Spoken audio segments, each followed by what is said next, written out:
ئێمە نامانەوێ مافەکانی خەڵک بێ بە موزایەتە وەکو برادرانی نەوەی نوێیکەن. ئەم شەو راپۆرتێک ئێستا پیشانیانە راپۆرتێک لە NRT دابەزیوە، هاتووە دووسێ جملەی لە قسەی من بڕیوە، دووسێ جملەی لە قسەی کاکسۆران بڕیوە، جملەیەکی لە قسەی کاکشاخەوان بڕیوە لەسەر پاشەکەوتی موچە.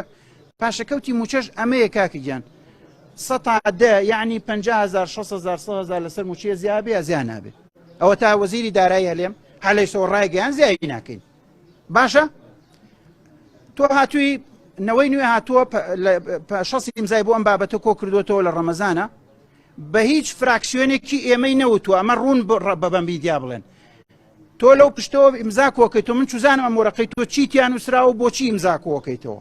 نایی بۆ لای من کە هاوپەیمانی خۆتم بە حساب نزیکم لە خۆت، ئۆپۆزیسیۆنم، کوردم، ژنەکەم 2 ساڵ موچەی خوراوە، براکەم 2 ساڵ موچەی خوراوە، ئامۆزاکەم 2 ساڵ موچەی خوراوە. یعنی ماخۆلە تۆ پێی بڵێ ئەمە بۆ ئیمزاکە بڵم نایکەم، تۆ بڕۆی لە بوچەی عێراق موچەی ژنەکەی من بێنیتەوە بۆ ئیمزا ناکەم. ئەمە چی درۆ چاواشەکاریەکە؟ دوای بێ لە ڕاگەاندنە نەوەی نوێ 6 ئیمزای کۆ کردەوە، پەرلەمانتارانی یەکێتی و پارتی و گۆڕانی وەگرت و کۆمە هینیان نەکرد، ئیمزایان نەکرد. تۆ نایێنی بۆ من ئیمزایکە مەڵێ ئیمزام نەکرد. ئەمە چ درۆیەکە تۆیکی؟ ئەمە چ سیاسەتێکە؟ ئەم شەو دانیشی قسەی منە قرتێنی من و تومە بە ئیمزا کۆکردنەوەم شتانە چارەسەر نابێ. بڵێ ئیسەژەڵێم دەیان مەوزوع هەیە ئیمزامان بۆ کۆ کردو تۆ نەگەیشتۆ بە ئەنجامێک.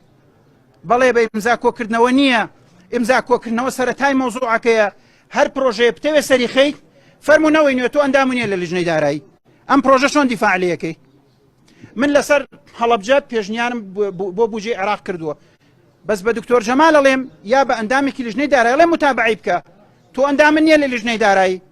بڵێ دەستی ئەو ئەندامانەی لیژنەی دارایی خۆش بێ، پارتین یەکێتین یەکگرتوون هەرچیان دیفاعیان لەم پێشنیارە کردووە کە ئێمە پێشکەشمان کردووە و بە جۆدی هەموو لایەکمان سەری گرتووە. ئاوا قسە بکە وەکو سیاسیەکی بە ئەخلاق کە درۆ ناکە، سیاسەتەکە بە جوانی بە ڕوونی